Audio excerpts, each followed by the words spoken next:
Hello, Space Junkies, and welcome to episode 165 of What a Piece of Junk, the Star Wars podcast here on the Fandom Podcast Network. I'm your agreeable host, Scott Butman, and joining me to talk some Star Wars Andor Season 2 is my original podcast co pilot, Mr. Derek Marsh. Derek, how are you? I'm doing great. It is Sunday as we record this. 1 week till May 4th. They'll be with you. Mm-hmm. You and I had a fun weekend as we both yesterday, Saturday, went to go see Revenge of the Sith in the theaters since it Star is Wars hitting. on the big screen, baby! Yeah, I can never get enough of it. I know. So since it's its 20th anniversary, but we'll talk about that on another podcast. Today, we're solely going to focus on the first three episodes. Finally, season 2 Andor. So excited. Can't wait to dive into it. Yeah, we've been waiting essentially almost 4 years to be able to get to season 2 of Andor. And someone else who has also been waiting patiently to join us on this intergalactic or at least cross galactic adventure is our very own pan galactic gargle blaster, dear Dave Filclone of our podcast, and my original Wookiee co pilot, our own Mr. Miracle, Nathan Miracle. Nathan, how's it going? I am going to really excel at this one today. Anytime I get to talk about and or functions is a great day. A really a really great spreadsheet joke, but also super great because our very own Cyril in Star Wars Andor references spreadsheets in one of these episodes. So, Yep. I mean, you get double points for making that joke this time around. Well, we know that would Ah. definitely be Nathan if he was in a Star Wars universe. He'd be working there. Oh, the definitely. rebellion would have failed like 9 times over if Nathan were keeping track of expenses the way that Cyril does in his job and fuel purity. It's a very important thing. You'd be surprised. When I we're love talking his about passion too coaxium, about it. when we're talking about coaxium, I actually agree with him. You got to be careful about those things because I mean that would just blow up the entire ship. It almost did in Solo. Anyway, but we're not here to talk about Solo, but we are here to talk about Serial. But we're going to go ahead and jump into the discussion of Andor season 2. We are reviewing the first 3 episodes of season 2 of Andor. Those of you who have been playing along at home realize that Andor season 2 is set up in like triplets, if you will. So it's kind of like 3 episodes at a time form their own like miniature feature film almost. And so that's the case with episode 1, 2, and 3 here, where the main plot point is Cassian trying to steal a prototype that turns out to be the TIE Avenger, as mentioned, I believe, in StarWars.com's review of the episodes, or I guess I should say synopses of the episodes. And a few other Star Wars creators out there on the internet this past week have talked about how that is actually a Star Wars starfighter that is known as the TIE Avenger. And there's even like an Easter egg list out there that talks about how the first place you ever saw the TIE Avenger was in the old Star Wars TIE Fighter game from LucasArts back last century that I played to death on my PC because there's this cool like subplot where you can join this like cult of the Emperor thing and get these interesting tattoos on your pilot's arm that you show when you start wearing the creepy Sith adjacent robe over your flight suit, blah, blah, blah. If anybody's not played Star Wars TIE Fighter, I believe LucasArts has released it as some sort of retro gaming bundle set up in a way that will play on modern PCs, because otherwise you're going to have to emulate it with something like DOSBox. But anyway, yes, the TIE Avenger was the thing that Cassian Andor was ostensibly there to steal.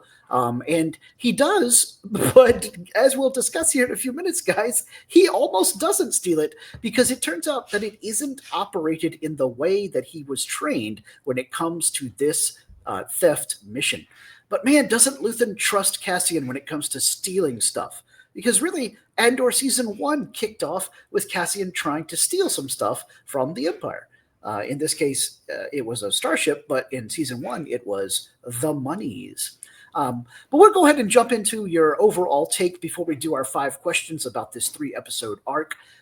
So I guess that was sort of my overall take. Is I loved the idea that it was the heist once again, except in this case the heist didn't involve such a large team. Oh, Derek's got a graphic here for our TIE Avenger. I don't know, can you zoom in on the screen here? Oh, Yeah, very nice. there we go. Yes. So there's the TIE Avenger card from our beloved Star Wars customizable card game from back around, I think 1990. This was 97 when this one came. 1997-ish. Yeah, 97. It's in the Dagobah set, a Dark Side Starfighter card that doesn't have a permanent pilot, but does have a built-in navigational computer. Because alone amongst some of the early TIE Fighter cards, it has a hyperspeed, which in that game would allow it to travel from one star system to another. Although there were a few TIE Vanguards and TIE Scouts in the premiere set, but it was hard. You were hard pressed to get starfighters on the dark side in that game that could do their own light speed. You'd have to like dock them or put them aboard a capital ship, which makes perfect sense because the Empire had tons of capital ships. Well, yeah, they're short range fighters. They couldn't get this far into space by themselves. must have been part of a convoy or something and gotten lost. Well, I like it too. It's right, especially the little lore they put on it, right? So it's designed based on Lord Vader's prototype Advanced ×1. Which obviously, you see in soon to be, but obviously we get a little bit of it manufactured until replaced by the more economical TIE Interceptor, which is more infamous or famous for the one in Death Star 2 when it's chasing, and in Return of the Jedi when it's chasing Lando and the Millennium Falcon into the Death Star 2 reactor core, and then equipped with the deflector shields and hyperdrive. Because I saw a lot of people complaining online saying that, if an asteroid not an asteroid, but if a TIE fighter gets like nicked by the slightest thing, it goes and blows up. But here he was crashing into walls and everything. And it's like, well, yeah, because technically it had deflector shields. So yeah, the entire thing about the TIE. Yeah, the TIE Adventure project was going to be the Empire's answer to Incom's X-Wing starfighter, which would have included its own hyperdrive and its own deflector shields. This was a big improvement as far as survivability of TIE fighter pilots goes. But of course, the Empire, during the Galactic Civil War, one of their major problems was that they didn't have any sort of longevity amongst their command staff because Vader kept choking everybody to death, and they didn't have any sort of seniority amongst their combat troops because the veterans weren't provided the protection they needed, and so they got killed and they lost all that operational knowledge. So as time wore on, the rebellion got more and more victories because literally the best and brightest of the Empire's crew were all being killed off in some form or fashion, but mostly due to the fact that Palpatine didn't place any value on other human lives or alien lives or lives at all for that matter, because he's a Sith and he's the ultimate user. But I digress. He wants to make sure that other people don't get enough knowledge to be a threat to him.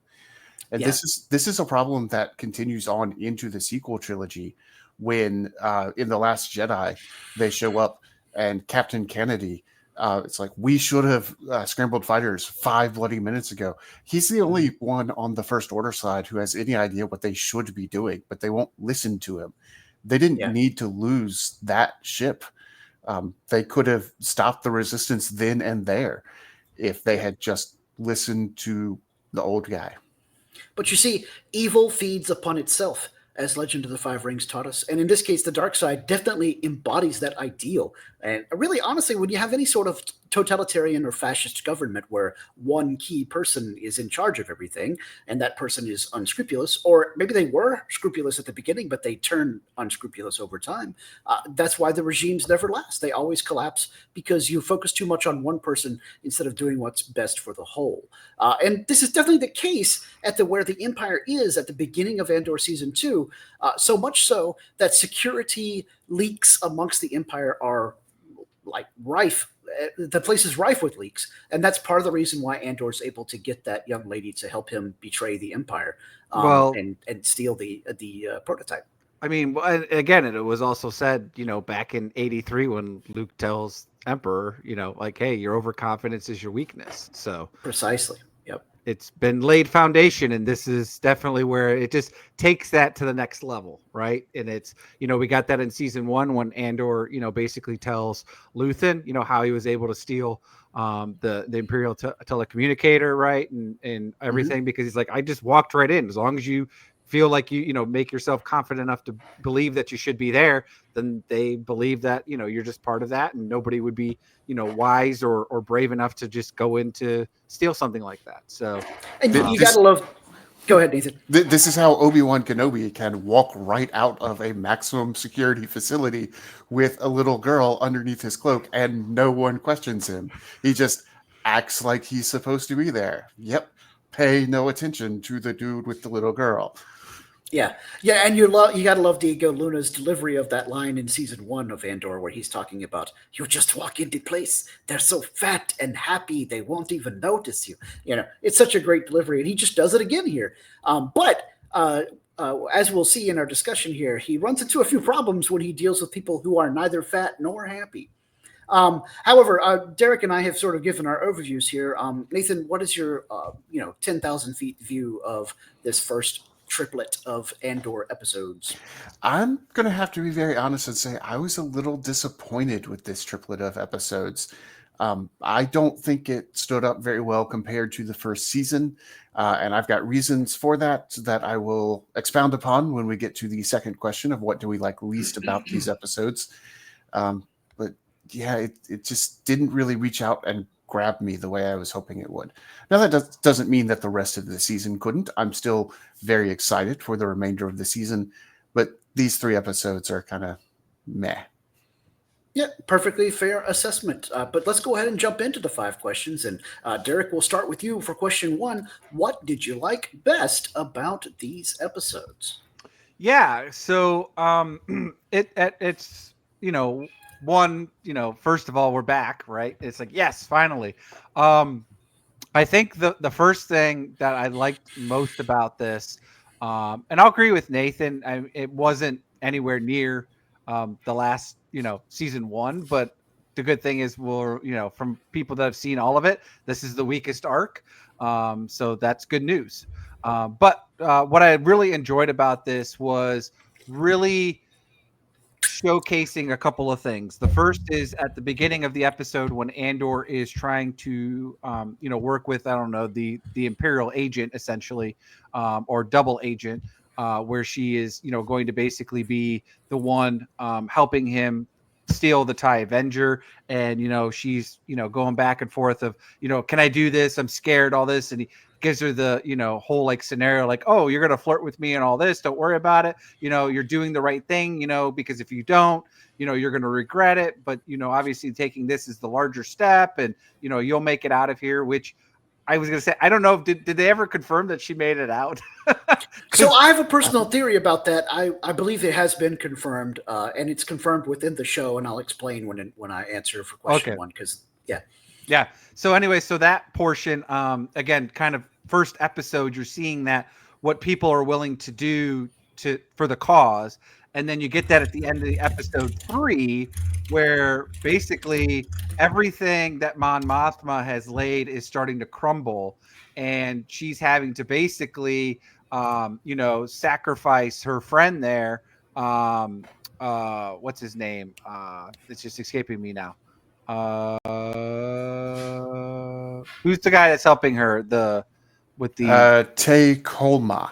Yeah, Tay. That's right, Tay. Yeah. So who's basically extorting her. Yes. Well, yeah. Now at this point, right? So he helped her, all this stuff, and obviously, you see where the rebellion is not necessarily at its core yet, where it's everyone's kind of united, because obviously, as Scott alluded to, right, you kind of have the different cells all still divided at this point, not knowing what's going on, which hand is feeding which hand and who's supplying what and all this. So there's internal fighting. But you see at the end that Mon Mothma is just like, well, if I want to keep going with this, I have to sacrifice it, right? So you see the opposite of what, she's willing to do now, where she's really going to have to just kind of get her hands dirty. Before she was playing the politics, but now it's really deep diving into that. So again, I like that where it's kind of resetting the stage. And we get that, different perspectives, episode 1 and episode 3 of what people are willing to do for the cause. Yeah. All right. Nathan, what did you like best about these 3 episodes? Pretty much anything that happened on Chandrila. I loved the Mon Mothma arc. I loved the consequences that she faced for making the deal with the devil, and consequences in many different forms. Because if you recall from season 1, the whole reason this wedding is happening is because she agreed with Tay to allow her daughter to meet his son and see what happens. But you know that Tay was, putting his thumb on the scales there to make sure that this isn't just a meetup. This is the start of my family becoming empowered through your family. Seeing everything in that arc with Luthen, the whole, I would say my favorite single point was when Luthen was explaining what needed to happen. And Mothma says, "Oh, well, I'll get a number from him." You know what the number is. He's just going to keep doing this. You know what needs to happen. She's like, "I don't know what you're talking about." How nice for you. Yeah. That was my single favorite moment. but anything on Chandrila was great. If this show had been called Mothma instead of Andor, I would have liked it better. Yeah. All right, for me, my favorite part of the 3 episodes was the beginning where Cassian steals the TIE Avenger for all those reasons I just discussed about how much I love that particular starfighter and that particular spacecraft. And I love seeing Cassian sort of coming into his own, almost as much more of a Star Wars Rebellion's version of James Bond, because he's very Bond-esque in the way that he does this particular operation, up to and including the way that he has to then deal with being stuck on a very familiar forest moon that he crashes or reports to with the TIE Avenger, and was going to load it onto a freighter to take it back to Luthen and the rest of the rebellion. But what happened to my freighter? Who are you people? That kind of thing.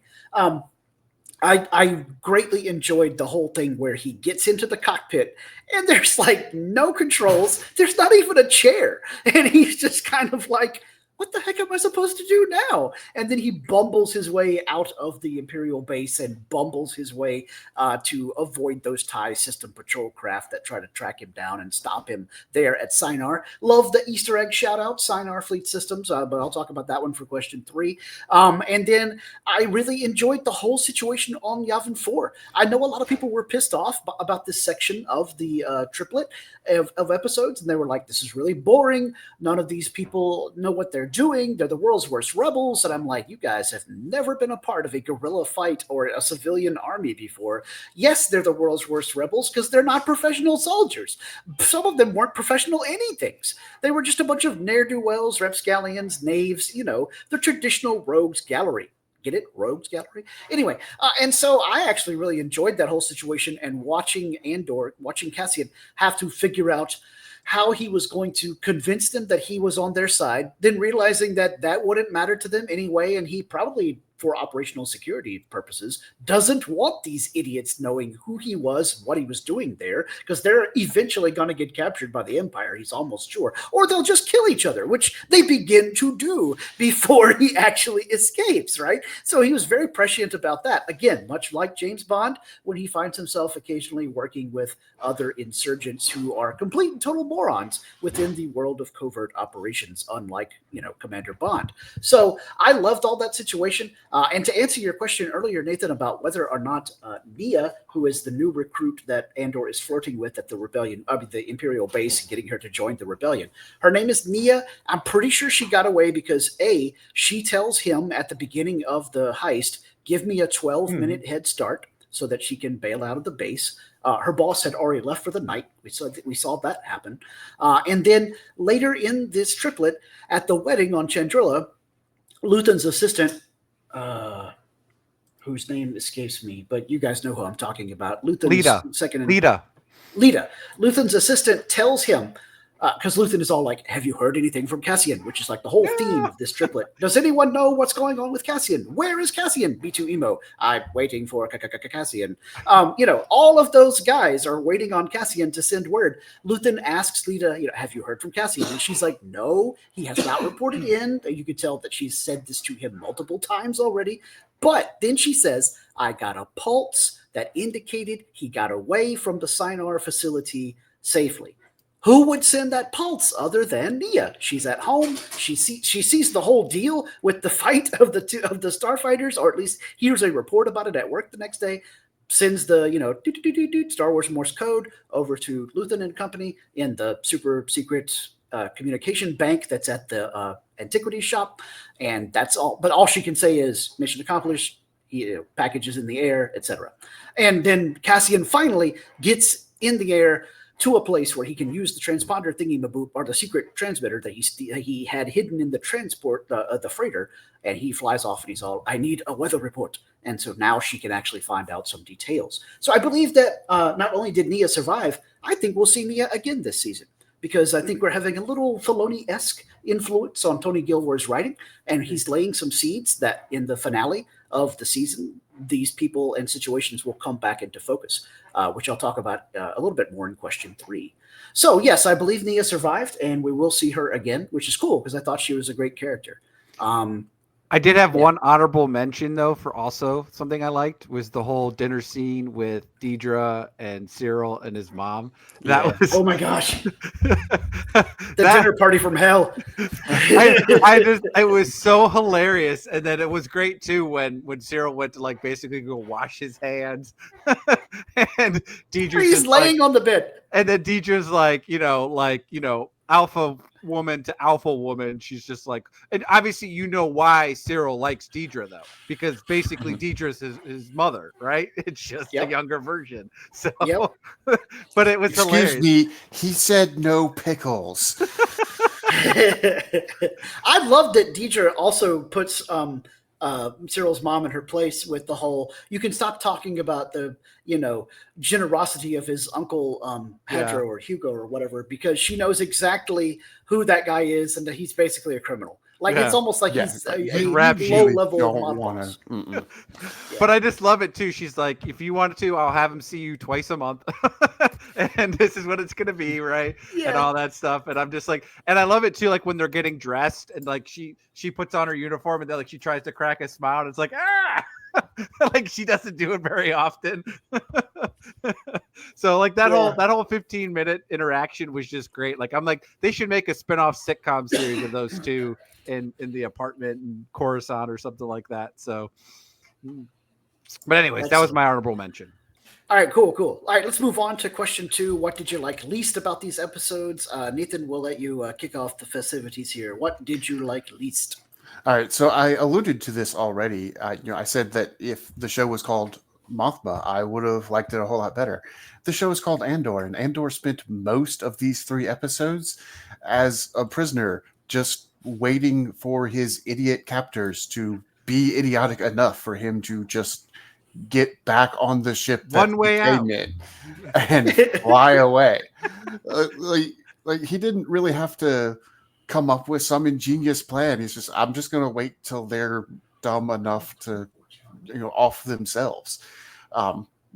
Whenever they start playing space rock, paper, scissors, that would be my opportunity.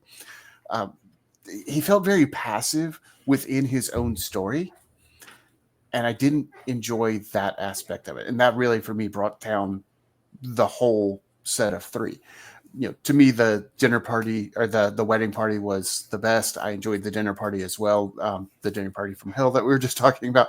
And I also enjoyed, catching up with the people from Ferrix and finding out what happened with them. It was really Andor's storyline itself. I'm like, this is only nominally Andor. Yeah. Maybe that's why I enjoyed the first part the most, because Cassian was doing a bunch of stuff when he was stealing the ship. Yeah. Yes, and to me, it started off with a lot of promise. He's going on this. It's almost like Ant-Man. He's, I promise not to ever steal anything again. So, what did you need to hire me for? I want you to steal some stuff. Yeah. Okay, well, I actually know how to do that. So, yeah, I'll go in and steal this TIE Avenger. Plus, it was neat to see the TIE Avenger. Yeah, the beginning parts with Andor were great, but then once he gets to Yavin 4, and spoiler alert. Once he gets to the unnamed jungle moon, with Aztec buildings, So spoiler alert for question 3. This is Yavin 4. He stops really doing anything for most of the next whole episode plus some. Yeah, I can see that. Derek, what did you like least about these episodes? Well, it's kind of two things. The first one, and I'm going to piggyback off of Nathan because I agree with him. What I disliked about it was the whole fact of reason why even Andor was in that situation, like the whole predicament of like, okay, you literally are on the ship, it's stolen, you land, your buddy doesn't come out, like you literally see the other ship there, which looks like it's been crashed to some degree, anyways, and you go out, like why would you even leave the ship? Like to me, he should have been like, okay, buddy, come out wherever you are. If you don't come out in the next 20 minutes or half a day or whatever, I'm going to leave. Like you don't leave the ship. So to me, that was to, especially since Cassian typically is a lot smarter. Like he thinks like 2 steps ahead most of the time. So I'm like, so why would he even put himself into that position? I wasn't a fan of that. The other thing was, in which we knew it's going to happen, Brazo dying, man, it upsets me, especially the way he did die. I would have preferred it that he would have been dying in battle, and rather than trying. And again, it's fine the way it did, and we know that everybody's basically going to have to die because that's what sets up the emotional, Cassian and to Rogue One and what he does, and again, the speech that he gives to Jin, that he's been in this at 6 years old, and basically everyone he's loved has been killed by the Empire or somewhat, caused them grief and strife. I do like the little picturette they have though of Marva that they had like hand drawing in there and stuff like that, in the ferret little hut that they have. But anyways, that just upset me too, mainly just because the way he died, fleeing away from the stormtroopers. I thought he would have died like basically trying to save Biggs or save his new girlfriend or wife. I don't know if they got married, or even his buddy. I mean, obviously that was a lot, really telling. He was willing to take the heat, and basically playing smart with it. So his, the other farmer guy that was basically undercover, rebel agent as well, or at least part of, kind of the Harriet Tubman type deal, basically. So again, that was the big thing, was just because I liked the character. I loved the gentleman that plays him, which is Joplin Sibtain. He's been phenomenal as that character. Again, he's done everything he could for Andor, basically, good friends raised up with him and, still took care of him while Andor is basically lost or in prison or whatever else he was doing. It seemed like Brazo was always the one picking up the pieces. So, so again, I was hoping he wasn't going to be the last one to die, but, I was hoping he was going to be the last one to die, but yeah, no, at this point. And the bad thing about it too is he didn't give like some speech too while he was laying in Cassian's arms. He just died. So yeah, he was basically already dead. His death reminded me of Quill's death in The Mandalorian.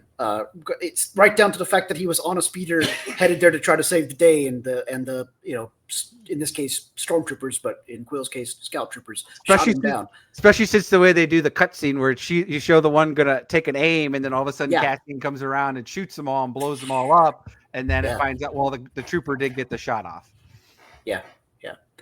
For me, this will be very controversial, but the thing that I disliked the most about this triplet was the sexual assault in episode 3. I understand that rape is an important concept and we need to deal with it. And it's very much in keeping with the way that Imperial officers would treat undocumented immigrant workers. I get all that. I don't want rape in Star Wars. I know that Leia was put into the metal bikini, and that's a quasi form of sexual assault because Jabba and the scumbags were sexually harassing her and treating her like property, no doubt. To me, that was close enough. I don't need to actually see somebody attempt to rape a woman in Star Wars, and I don't need to have her talking about, hey, he tried to rape me. I mean, yeah, it was important, and I agree with the message of this scene, but I don't want that adult of a thing in my Star Wars. I know that there are a lot of people who are enjoying the fact that Andor and Rogue One, to a broader extent, have taken Star Wars and made it age up with all of us. Like, I'm older now than when I saw Return of the Jedi. I can take and understand older, more mature concepts. Do I want to do those things with Star Wars? No. That's what I have all the rest of Hollywood for. I have Game of Thrones. I have Dune. I have Warhammer 40,000. All of that is grimdark, and it can be that way, and that's great. I like Star Wars to be more whimsical space fantasy. I can deal with the violence part of it, with the action. I can deal with people getting decapitated and their arms cut off, because those things happen in Star Wars and have for decades. I think that this was a bridge too far. I think it was well done. I think it was respectfully handled, but I felt like I was watching all of episode 3 in this arc. I felt like I had accidentally flipped over to Netflix and loaded up Zack Snyder's Rebel Moon. I don't know if any of you guys looked at some of the comparisons online, but some of them almost shot for shot. We're standing in a wheat field. The Empire ship is hovering above us to come and claim its crop. And we're going to get in trouble because we have undocumented workers. And now that the officers are here, they're going to take the hottest chick in the village and try to rape her. And she's going to have to get saved by somebody. Although, to their credit here on Andor, Bix saved herself. Over in Rebel Moon, she did have to get saved by a plucky trooper and a droid. So actually, I could save this for the merchandise, but it was this guy who came and saved the girl from attempted rape in Rebel Moon. Yay, Jimmy. Anyway, all right, so Jimmy doesn't show up because B2 Emo is not equipped to combat the way Jimmy does, but I didn't enjoy the whole concept of rape in Star Wars. Now, clearly it's been hinted at before, like I said, with Jabba and all of his slave girls, and of course in dialogue in other Star Wars series and movies. And I know a lot of people Felix, for example, there's a lot of that. Mm-hmm. So, yeah, but I would prefer the implication being that bad guys do this to women. Let's not be bad guys. And that's all we need. Hey, but, I guess it's a brave new world. We're going to deal with the fact that there's sexual assault by name in Star Wars. And to Disney's credit and Lucasfilm's credit, they warned you a lot. The words sexual assault were included in the warning segment for that episode. I'm not going to sit here and say, I'm aghast. I never saw this coming. How can I watch this with my cute little Padawan? She's going to be scarred for life. The answer, I'm not going to watch this with Maddie because she's not my kid, so it's not my place to expose her to this type of content. And secondly, I clearly knew before I hit the button that this was going to happen, or at least something like it. I kind of assumed that that was the sexual, assault or sexual content that they were talking about. I still don't have to be happy about it. And I'm not going to boycott the show or anything crazy like that over it. I just hope that we don't get to the point where this kind of thing shows up in a mainstream Star Wars theatrical release. And I don't think that we will. It's kind of like you had some crazy stuff going on in Star Wars Dark Horse comics back at the turn of the century. Today's Star Wars Marvel comics, as we're further along in this century, don't really deal with this kind of stuff. And I think that's for the best. But yeah, that's the part I like the least about these episodes. Other than that, I thought they were all pretty well done.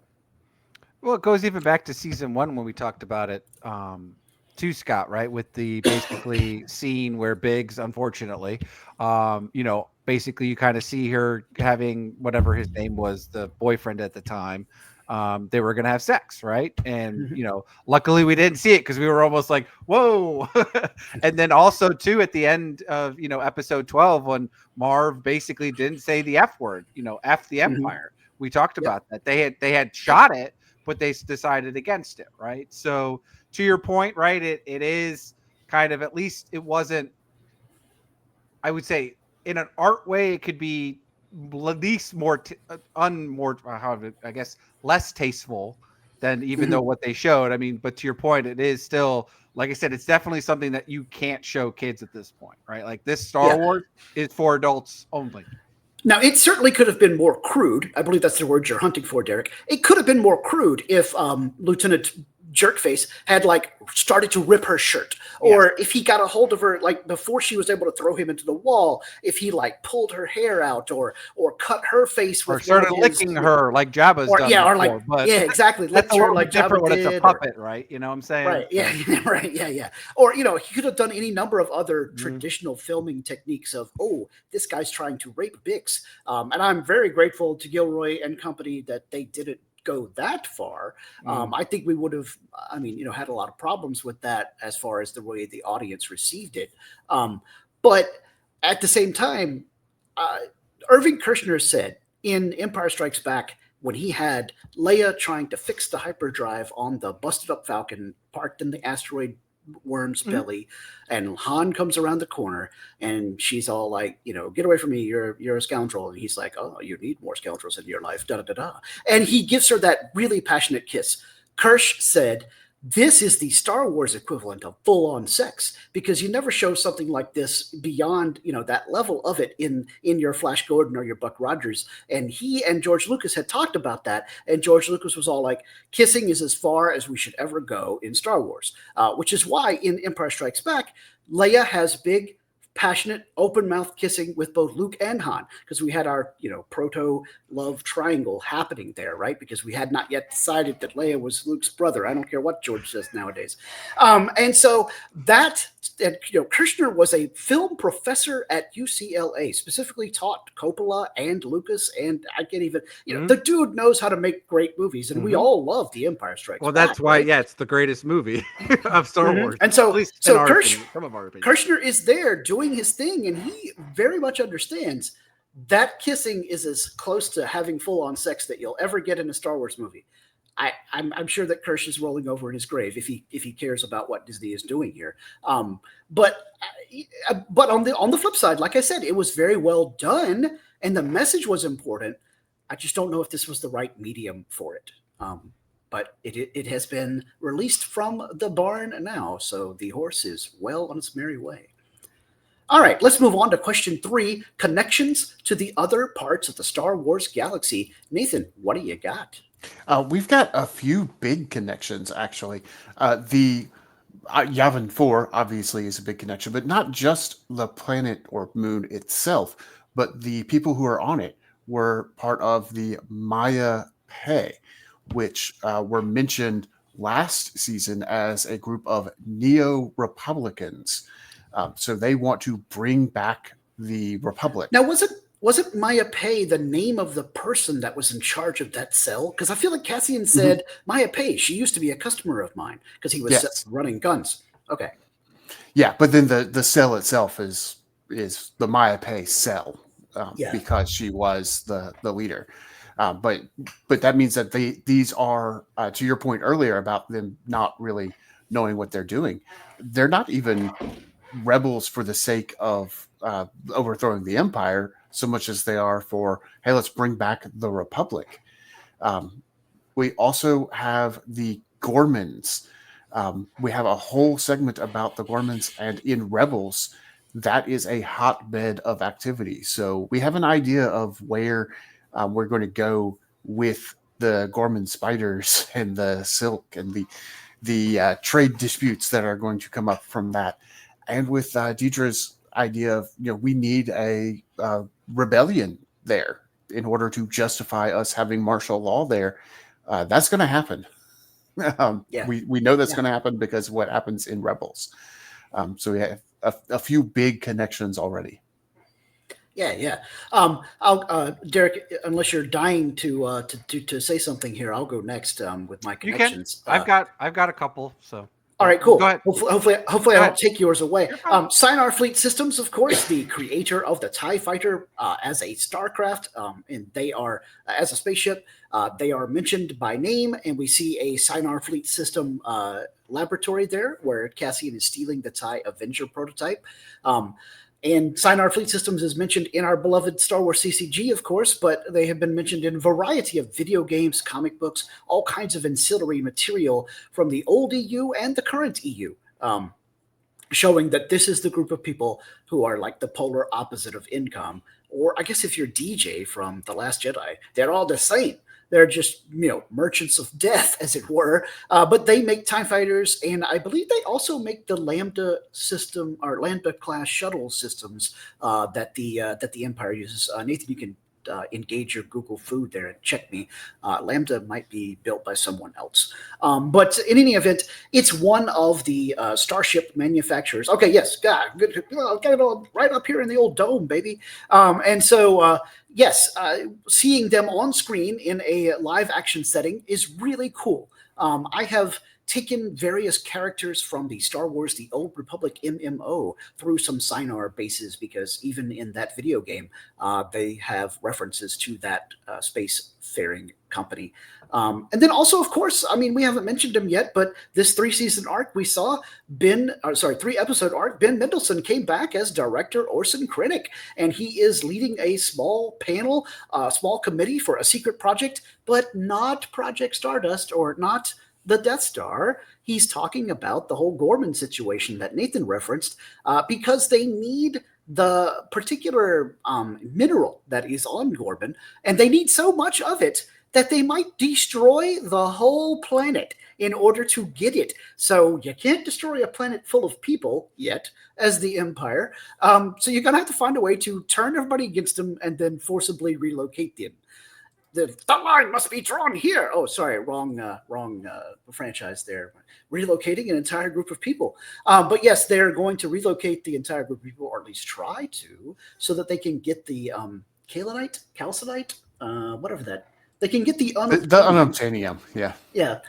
In order to finish the particular project that Director Krennic is working on. So there's my two major connections. But also, we see that the group, the Maya Pei group that Nathan was talking about, we see that particular group of people are not quite partisans and not quite rebels. They're neo-Republicans, which is a really interesting and deep cut about people who don't think that the Old Republic was bad. They think it was good and that we need to bring it back. And I honestly think that in the sequel trilogy, we got a few too many of them and not enough actual revolutionaries, because that's why the New Republic, because let's be honest, that's what Neo-Republic means. The New Republic did so poorly against the First Order. And I think this was referenced in a few of the sequel trilogy era novels as well, that talk about the time frame between the end of Return of the Jedi and the beginning of The Force Awakens, the time frame in which the First Order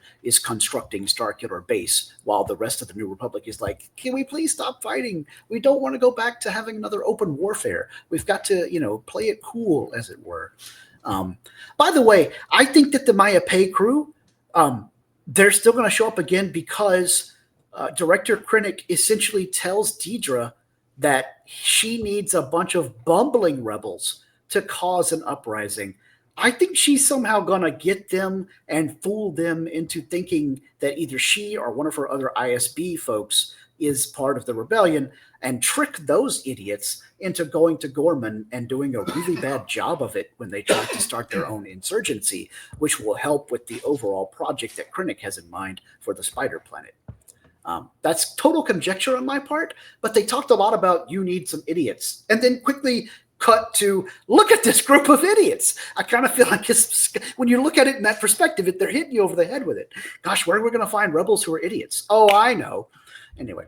All right, Derek, what do you got? Connections to the rest of the galaxy. So a few things, going back to Krennic's comment to them in their secret base that the Emperor is looking for unlimited power, aka the most famous line that the Emperor gives. Yes, as those watching YouTube can see, those that are listening, Scott's doing his best. Unlimited power. Yeah, and I just saw it in the movie screen yesterday too, because that part's in Revenge of the Sith. Unlimited power. So the attempt on my life has left me scarred. And obviously he name drops Tarkin and Wolfie Larn, right, which we've both seen in Rogue One and in Andor. Another one too, in when Andor is stealing the TIE Avenger, there's the one special trooper that has like the big cannon that we see. That's a range trooper. Yep, which you see first in Solo. So we get that one. And then there's also this one I had to research online because I pulled this one up. So apparently when Luthen and the young man are talking about where he's from, he's he's interrupted by Tay, right? When he's bumping into him. That boy that he was talking to is Erskine Samaj, who's an aide of Mon Mothma's. And we actually see him in Rebels. So we got that. And then, then Kaffrine, which was the code name given to by Nicey, or what was her name again? Naya. Not Naya. So that's actually the planet that Cassian is at the first in time we see him in Rogue One, where he goes and does that interaction with the one guy that he shoots. That's the name of the planet. And then obviously the big one is the, obviously you guys were talking about with KOTOR and all that stuff with the Chandrillan artifact. Because obviously, that was cool. So that opens up a whole big thing with, the Rakatan and the, returning back to 25,000 years. So those were some cool Easter eggs, really cool stuff that, they had on there. But like I said, just the range trooper and the unlimited power, I thought were pretty funny. So. Yeah, and if you guys think that Star Wars The Old Republic is still, one of the things you like to play, a game that you like to participate in, there are some Andor Season 2 related cosmetic items that you can get now in the Space Dollies shop. Also, I didn't get a chance to tell you guys this last episode because we were so focused on celebration stuff, but you could get Celebration swag for the 10 days after Star Wars Celebration Japan in the shop, and there's a couple of freebie codes out there. So if you're listening to this within the 10-day window from the end of Star Wars Celebration, you can go and find those, and one of them is a hover pram that'll follow you around so you can, pretend that you have Grogu floating beside you with his blanket pulled up over his head because he is too sleepy because he did the magic hand thingy and now he's tired. And do the magic hand thing. And we didn't reference it either, but obviously we see Cinta at the end too because she's the one who kills Tay. So yes, and Cinta is of course the girlfriend. See her kill Tay. That's technically true. It'll be interesting if Tay somehow figures it out and survives. Like he overpowers. He becomes Snoke. He's Snoke. No, your Snoke theory is crap. Somehow Tay has returned. Somehow. Well, it's either you got Tay, you got Kino Loy, we got all sorts of theories of who Snoke could actually be. Yeah. All right, moving on. Question number 4. Who do we think will die in the next arc? So I guess we're going to just be quite cynical here and think that each triplet will have at least one major rebellion-related death. And so if we're going on that tact, I will say I think that Bix's brother Will is the next person to get killed. Because Brasso has died, I think Will's going to die, and I think Bix is going to die last. Derek, you were talking earlier about how you hoped Brasso would be the last one to die. I think Bix will be the last one to die. You forgot one in there. So much. B2. Oh, no, here's what I have a theory about what's going to happen to B2 Emo. Because sometimes his depression bleeds over into snark, and who's the snarkiest droid we know? Actually, R2. Actually, technically, it's R2. Who's the snarkiest droid we know that speaks basic? That's right, K2SO. No. L337? No. Marvin. He's pretty good. Seth Green. Anyways, brain the size of a galaxy. Anyway, I think that when Cassian is rebuilding / reprogramming K2SO, a recently ionized B2 Emo will be on hand, and Cassian will take some of B2's stuff and put it into K2SO so that B2 Emo will live on, a la L337 being uploaded into the Nava computer of the Millennium Falcon in Solo by one Lando Calrissian. Because I like this idea that you have a favorite droid, you just keep giving them new upgrades. I think that's going to happen. So that there's a little bit of B2 Emo in K2SO. Alternatively, there's not a little bit of B2 in him. There's all of B2 in him, and the reason that K2SO works differently than other subjugation droids is because Cassian just straight up takes B2's brain and puts it in this new body. I could see that happening. But yeah, I do like how B2 emo is. Yes, he's very emo. He's the Eeyore of the He's almost too emo. The problem is he wants to be too emo. Emo. Anyway, but yeah, that's my theory, is that Bix's brother Will is going to die next. I'm not saying that I don't think B2 Emo is going to die. I really do. Or at least he'll get shot. he'll die as much as any droid can die in Star Wars, but Cassian will like bring him back as K2SO. But what do you think, Derek? I was going to say, but my follow up question was that because at the end of episode 3, Biggs, Will, and Andor are leaving. They don't stop and pick up B2. They don't. He's still there with the red-haired lady who was Brasso's new girlfriend. And I think that they will go back to Mina's what's it called? That planet. Mina, wherever they were at with the cornfield. Mina Rao. They'll go back to the Rebel Moon. I mean Mina Rao. And when the harvest is done, and the heat is off, so they can retrieve B2 and maybe even some other like crazy thing they left buried there. Anyway, your answer to question 4, Derek. Who? It would be Will. I mean, he would definitely be the next one. I think. That would make sense. Yeah, I think Biggs will be the last one to die as well. And I think, but again, we could get B2 Emo in the next one because to your point, like it would be like a year later that they come back because that's what's going to happen. It's going to be a year time lapse between these next 3 episodes. So there could be Cassian trying to go back, and at that point, because of what happened, they have to leave a small Imperial remnant there, and that's where you'll have some of those Imperial droids at. And to your point, I was agreeing. I think that's what's going to happen too, is that somehow there's going to be a bleed between the two, and we finally get K2SO. That could be in the 3rd arc, and I'm hoping they don't leave it for the 4th arc because I want more Alan Tudyk. And I'd rather have more episodes with him.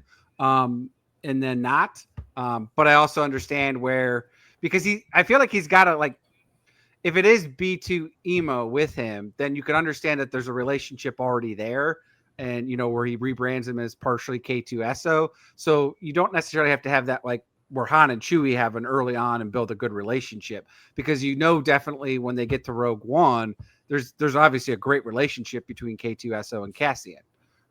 So again, they could have it, but I still think Biggs will be the last one, as you pointed out. Yeah. All right, Nathan, who will be the next to die? All right. Well, I think y'all have gone with the obvious answer, and I agree that Biggs is going to be the one who dies in the finale and the big emotional one. This is what really leaves Cassian with nobody left. But I think in the next one, Vel Sartha will be the one who dies. That's the assistant for Luthen. And I think that it's going to be either Luthen or Cinta or maybe both who have to make a very difficult decision of, for the rebellion to continue, for us to not have our operational security compromised or what have you, we've got to leave Vel to die or maybe even actively get rid of her ourselves. Not that she's going to betray the rebellion or anything, but she'll be captured or something. It's like, no, we can't have this loose end. Oh, she'll definitely die protecting Cinta. Yeah, no. That's not what I'm saying. It's not protecting Cinta. It's for some reason she has been compromised, and Cinta has to make the decision to kill Fel. Get rid of her. I think, Derek, you're thinking about the slightly red-haired girl who is also from Chandrilla that is in love with Cinta. Yeah, that's not who Nathan's talking about. Oh, who's Nathan talking? Nathan's talking about the lady who runs the secret communication computer. I'm sorry. I said Vel. Sorry, Clea. Yeah. I was like, somebody's got their name wrong. I have them right next to each other on my screen here. Clea. Yes. Yeah. Clea, anyway, Martha. You're talking about the girl who runs the secret communication console. Yes. Gotcha. Okay. Sorry. Yeah, and for some reason she will be compromised. The Empire will have her, what have you, and in order to make sure that rebellion secrets don't get back to the Empire, Cinta or Luthen or the two of them together will have to take her out. Could very well be that the antiquity shop gets busted. And Luthen has to throw her under the bus. I had no knowledge of some rebellion front. It was my assistant. Or it's how he escapes, and she does it. Yeah. I agree with you. I think she'll obviously have to. I mean, they'll all. Pretty much everybody except Cassian and Mon Mothma have to die. And Saw Gerrera. Yeah, I'm trying to come up with some way that Luthen doesn't die, and it's. I guess he could still be working in the shadows, but no, I think it's way more likely that he dies. Yeah. Yeah. He It might dies even be Cassian securing, who has to be the one who kills him too. he dies securing Boar Gullet for the partisans. Oh, yeah, maybe he doesn't die. Maybe he just is left with no mind. Oh, yeah, he has no idea that's what he used to do. That's crazy. Oh, that's what yeah. he'd rather do that than be compromised, to your point. Yeah. And Self-mind wipe. then he could be an actual artifacts agent. person and like Sleeper have agent. no idea. And Yeah. it would bring back the poignancy of how nice for you that you don't know what I'm talking about. And in the end, oh, how nice for you that you don't have to remember any of this. Yeah. Well, and then his whole soliloquy speech, yeah, to your point, at in season 1 that he gives to the ISB agent too, where it's like, I've come to terms with myself. I'm, going to burn in hell for this, you know what I'm saying? But Yeah. I'm willing to do what I need to do. So to your point, that he gets his happy ending. Yeah. Fascinating. All right. Question 5. So this is my question. Cassian stole the TIE Avenger and obviously blew up a chunk of the base where Sinar Fleet was researching it. Does this mean the Empire will give up on the TIE Avenger project? Our old card game card talks about how it was given up in favor of the Star Wars. It's a TIE Fighter Interceptor, but we never see a TIE Avenger in any of the movies so far. Do we think this means that the TIE Avenger in current canon never was really put into rotation? And in fact, is this the whole reason they give up on it? It's been compromised. We can't put any more money into this project. Derek, what do you think? Nope, that's what starts the TIE Defender by Thrawn. Okay, they roll that research into a different model of TIE. All right. I was kind of under the impression that the TIE Defender was already underway concurrently with the Avenger, because we talk about the TIE Defender in Rebels. Now, I realize Rebels happens a little while after this, but not much after this. But that's what gets it to go. Okay. All right. That's a pretty good answer. Because Ethan, what do you think? I hate to be repetitive, but that's the exact idea that I had was at some point Thrawn comes across this and is like, why did we stop? And they're like, well, one of these got stolen. It's like, so? Like, this is still better. Why did we stop? In fact, we can make it even better. Now, there is an explanation for where he got the idea for the TIE Defender project in Rebels, so it can't be just that, but it could absolutely be that Thrawn was looking for that sort of thing in the first place because he knew about this particular ship and thought it was stupid to stop production just because somebody stole one. Okay, I see where you guys are coming from. I was operating on the idea that the Defender project was a whole different thing because, like you said, Nathan, there was a origin story for TIE Defender in Star Wars Rebels already. But I could see where they would influence each other, especially since they're all TIE base models influenced by or designed by Sinar Fleet systems. Pretty cool. I love this idea, though, that Thrawn found the old files for the Avenger project and was all like, why did we give up on this? Because I could hear some random Imperial stooge being, well, my lord, it was stolen by a particular rebel who was involved in a rebel cell with this art dealer. And he was leading the rebellion while studying ancient artifacts and ancient artwork. And Thrawn is all, studying artwork, you say? And so then he talks about how, well, this guy was probably a genius. That's why he wanted this stolen. So let's go do some more research on this and figure out why he considered it to be such an important thing to steal. And then they can roll some of that stuff into the TIE Defender. I kind of like that idea of Luthen being a light side counterpart to Thrawn. Ooh, I hope that gets mentioned somehow in Andor. Or perhaps mentioned in Ahsoka season 2. Well, I mean, there's a lot of things that happen because you have obviously Morgan Elsbeth has the one who has the design for the Defender, right? Because we see that's why he recruits her for that. So you have that, and then they have the meeting. I'd have to go back and watch that Tales of the Empire episode where Thrawn has to basically debate to get Elsbeth's thing basically made, or her thing, and then. If you listen to the new Thrawn trilogy, the third book, basically it ties his Defender project. But at the same time, what's happening is that there is Stardust is happening, and basically there's a internal battle between Thrawn and Krennic, who are basically trying to vie for resources from the Empire. and everybody says, well, we need, Krennic saying, I need all the resources, right, to basically build the Death Star. And Thrawn has to basically help because there's parts somewhere in the logistics supply chain. I won't give too much, but he has to basically figure out where these supplies are being, taken hostage for, or, being disrupted in the supply chain. And in order to do that, but at the end, obviously, he solves the issue. But basically, those are part of that is that if he figures it out, he gets the TIE Defender resources, and they go away from the startup. Okay, all right, interesting. Well, I may have to dig more into those novels. So that's a cool power play, if you will, between those two Imperial commanders. Cool. All right. Well, that wraps up our discussion of the first triplet of Star Wars Andor Season 2 episodes. But of course, we would be remiss if we didn't mention some May the 4th be with you stuff on this episode of What a Piece of Junk, because hopefully we'll be coming out just before May the 4th, 2025. So guys, in the show notes there, I have added a link to a bit of a roundup of some cool merchandise that's coming out for May the 4th be with you this year.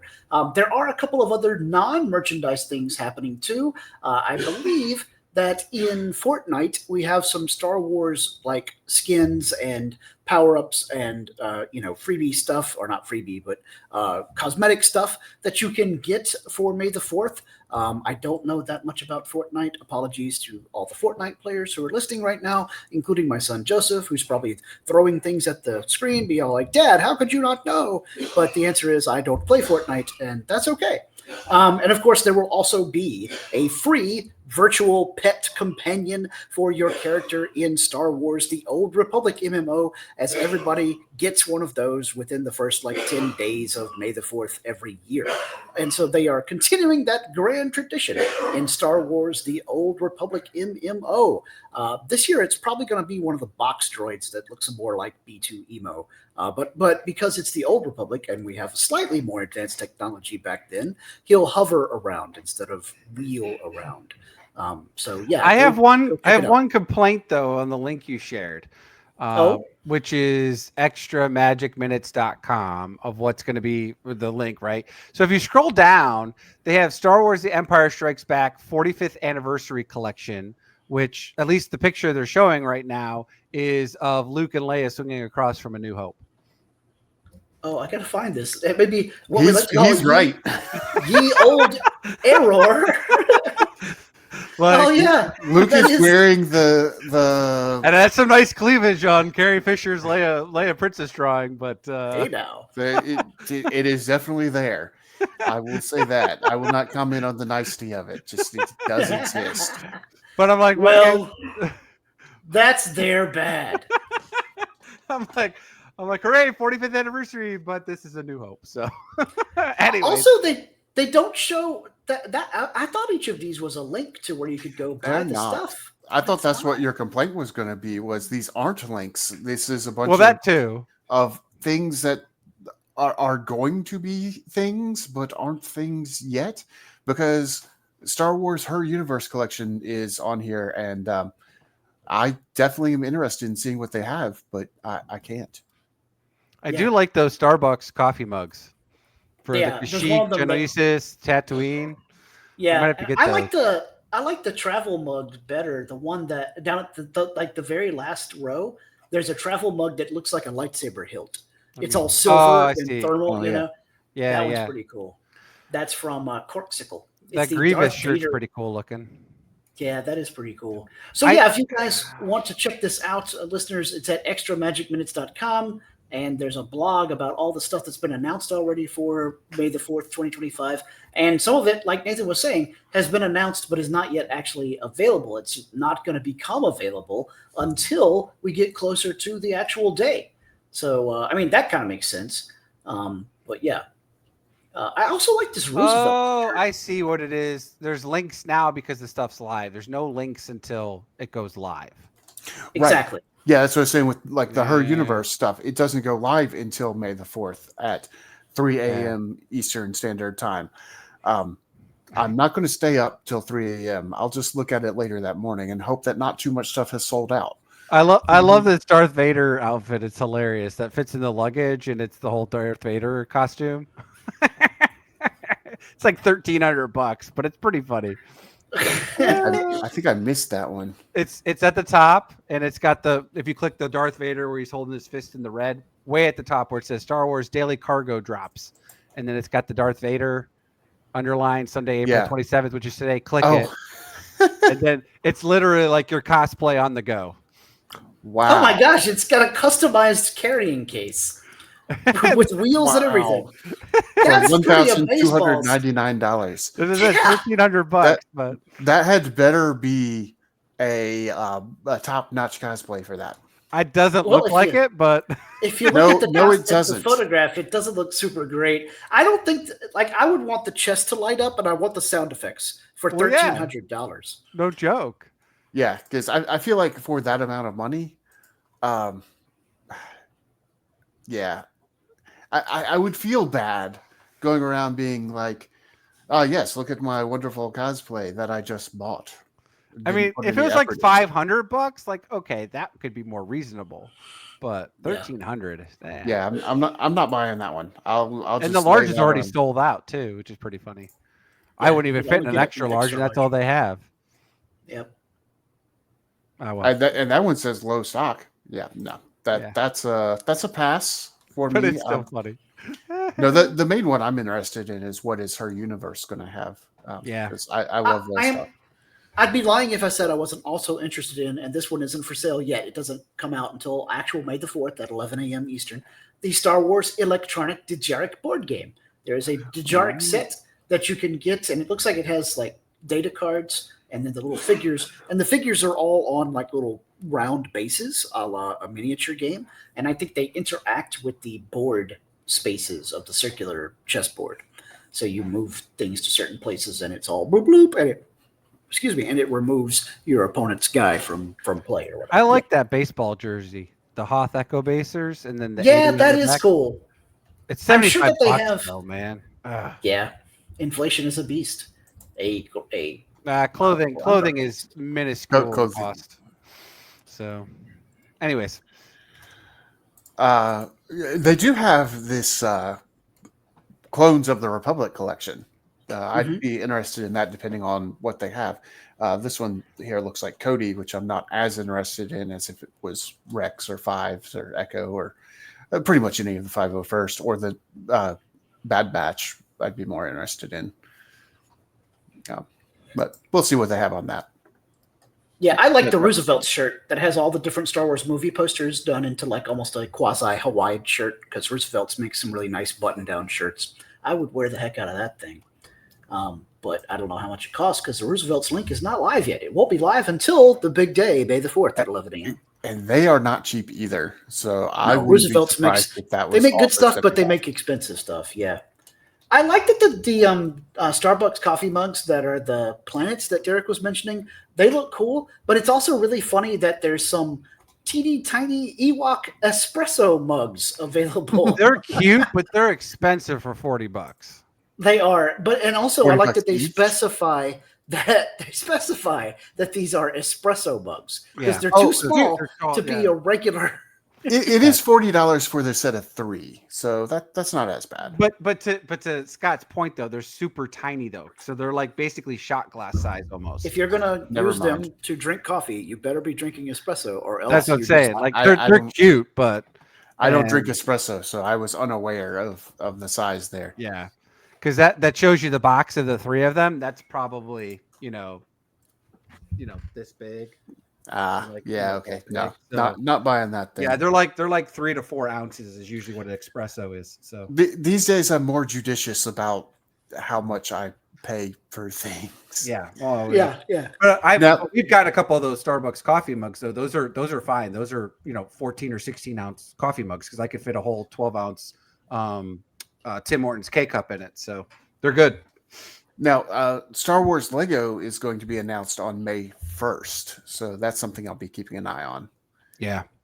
Well, and they're doing also, I don't know who it was through. I'd have to go back, but they're doing something where Lego collectors or something, if you're part of the Lego, whatever, they're doing 2 times and 4 times points on some of the Star Wars Lego stuff. So I'm guessing it's like, cash back reward system, buy so much. 4 times for that big 7,500 piece Republic cruiser, by the way, Nathan. That's like $5 or $7. So you get 4 times the points. Yeah. I could buy the Millennium Falcon too for like 800. These are things that are on my list of if I win the lottery, I'll probably do. And I probably would, because if I won the lottery and had what else are you going to do? To where I didn't have to work, I would have the time and also a room dedicated to this is the Star Wars Lego room. So it would be a hobby at that point. You could have a floor dedicated to Star Wars Lego, not just a room, but a floor. Yeah. Because you'd have one Star Wars Lego. You'd probably have one that's probably Zelda, because you're starting to do Zelda now. They got a Super Mario one, or at least Nintendo, maybe. Well, yeah, I'm frustrated with the Zelda one because they came out with the Deco? the Deco tree, and there's 2 different ways you can build it, but you can't have both builds at once. So you have to buy 2 if you want both builds. So for that reason, I'd be like, nope, sticking with Star Wars. And then I got the Lord of the Rings ones too. Those are pretty cool, especially. No. We're already spending way too much of my hypothetical money.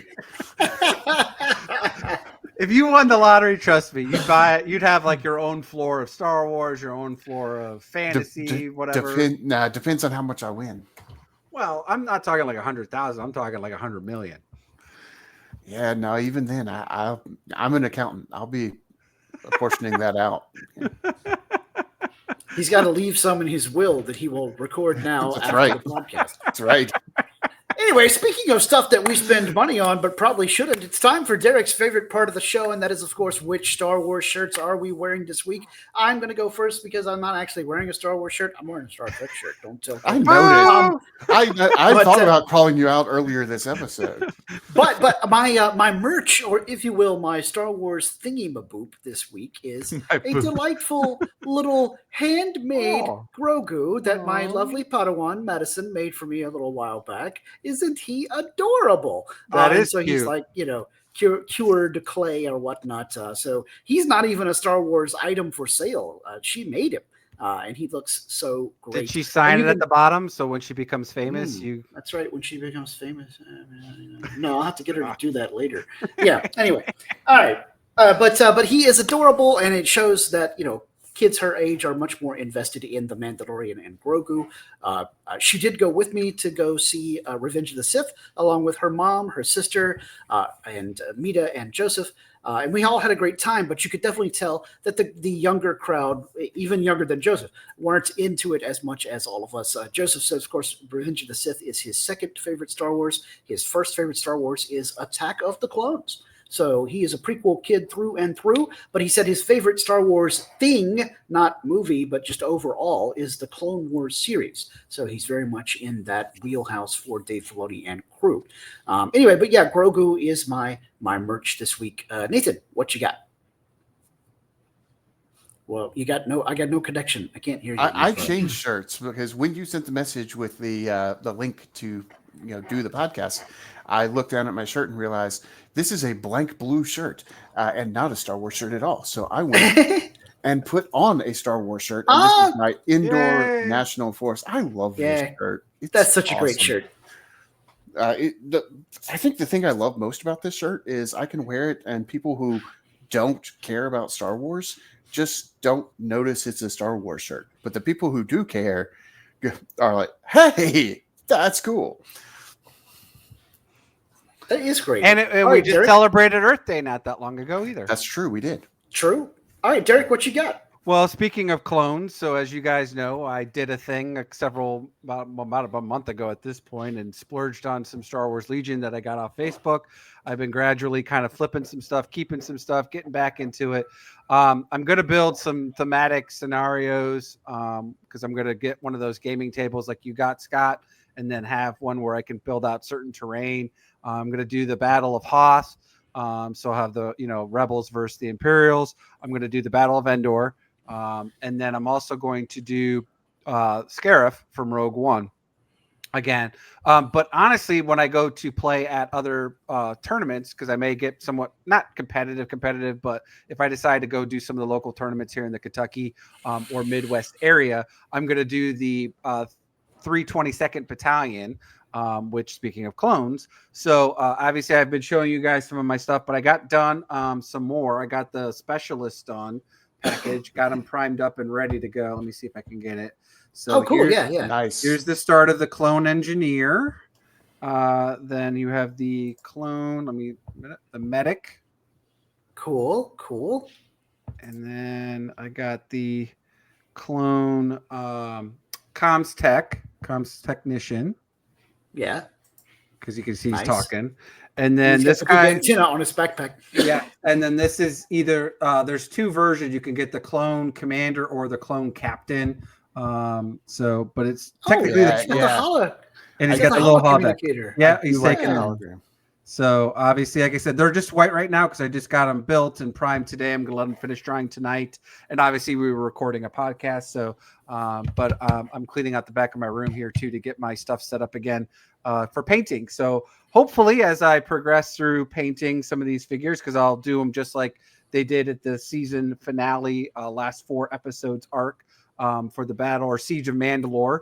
Where you have the clones then doing the under Ahsoka Tano with the orange face paint on their masks. I'll get that at some point done. But I'm getting a couple of things. I've been obviously pinging you guys on recommendations for miniatures and all this because when I had to do Imperial Assault, everything was already pre-built. When you're having to do Legion, it's all these little pieces and all the spurs and everything. Yeah. So it's a lot harder.